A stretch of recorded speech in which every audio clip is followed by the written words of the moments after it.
안녕하세요. 오늘 형사법 21번째 시간입니다. 오늘 21번째 시간에는 23년도 제1차 경찰 공무원 시험 21번 문제, 형법 강론 중에서도 배임죄와 관련된 문제를 풀어보도록 하겠습니다.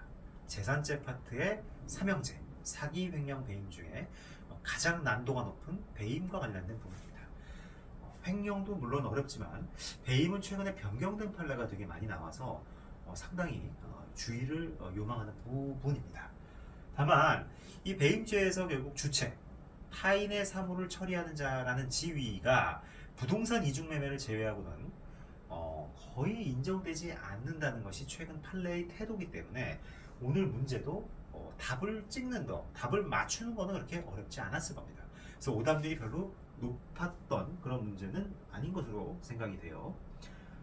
그래서 오늘 문제 한번 살펴보도록 하겠습니다. 자, 들어가 볼게요. 자, 메모 키고. 자, 먼저 적절하지 않은 것입니다. 자, 1번 지문.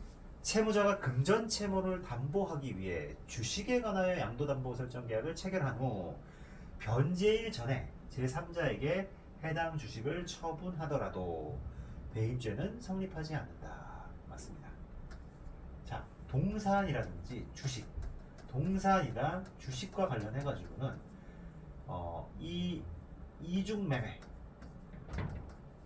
아니면 담보 설정자로서의 의무가 있는 경우에, 담보 설정자로서의 유지 관리 의무가 있는 경우, 유지 관리 의무, 담보 설정자로서의 유지 관리 의무가 있는 경우에 이를 제3자에게 처분해 버렸어요. 가치를 손상시켰어요. 그렇다 하더라도 이거는 내 사무라는 거예요. 타인의 사무라고 보지 않겠다는 거예요. 배임의 주체성을, 배임죄의 주체성을 인정하지 않겠다는 거예요. 부동산 이중매매의 경우에 매도인이 이중매매를 했을 때 그때만 타인의 사무처리자의 지위를 인정하겠다는 거예요. 따라서 1번 주식에 관해서 양도담보 설정 계약을 체결한 자가 이거를 제3자에게 처분했다 하더라도 배임죄는 성립하지 않는다는 겁니다. 자, 2번도 똑같아요. 권리 이전에 등록을 요하는 자동차, 부동산 이중매매 아니죠. 이런 경우에 매도인은 매수인의 사물을 처리하는 자의 지위에 있지 않아요. 따라서 이 이전 등록을 안 하고 딴 사람한테 처분했다 하더라도 역시 배임죄는 성립하지 않는다. 동일한 논리입니다. 자, 그래서 1번, 2번 대단히 중요한 판례들입니다. 자, 3번은 너무 유명한 거죠. 그냥 3번은 그냥 이론이에요. 이론 사실상. 배임 판례지만 배임 수재죄의 주체로서 타인의 사물을 처리하는 자라 함은 대내 관계에 있어서 신의성실의 원칙에 따라 비추어, 신의성실의 원칙에 비추어 그 사물을 처리할 신임 관계가 존재하면 그만이라는 거예요. 제3자에 대한 대외 관계에서 어떤 권한, 대리권 같은 게 꼭 있어야 되는 건 아니라는 겁니다. 그것도 맞는 판례예요. 자, 이 4번은 사실상 이중매매예요. 자, 부동산이죠. 부동산으로 증여의 의사를 표시했어요. 증여. 증여라는 거는 내가 이거를 너한테 주겠다 이렇게 증여의 의사를 표시하는 거예요. 부동산과 관련해서 사실상 매도와 거의 동일한 거죠. 대가가 없는 매도인 거예요.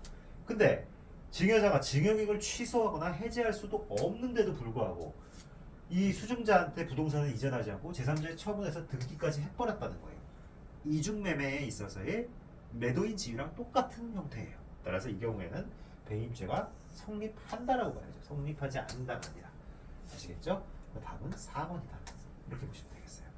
답지를 내는 건 되게 쉬워요. 답을 구하는 건 되게 쉬운데 이 안에 세세한 사실관계들은 민사적인 지식이 수반되어야 하기 때문에 대단히 까다롭습니다.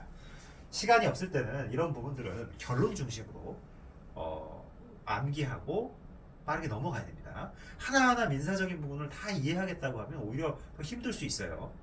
그렇게 디테일한 부분까지 묻지 않습니다. 아시겠죠? 그래서 이거는 1번, 2번 다 판례와 관련된 부분들 제가 설명을 지금 드렸어요. 그래서 이 4번이 사실상 이중매매, 부동산 이중매매에 있어서의 매도인 지위와 유사하다. 똑같다. 거의 똑같다라고 봐도 돼요. 따라서 배임죄가 성립한다. 이렇게만 기억해 두시면 되겠습니다. 자, 오늘 여기까지 하겠습니다. 감사합니다.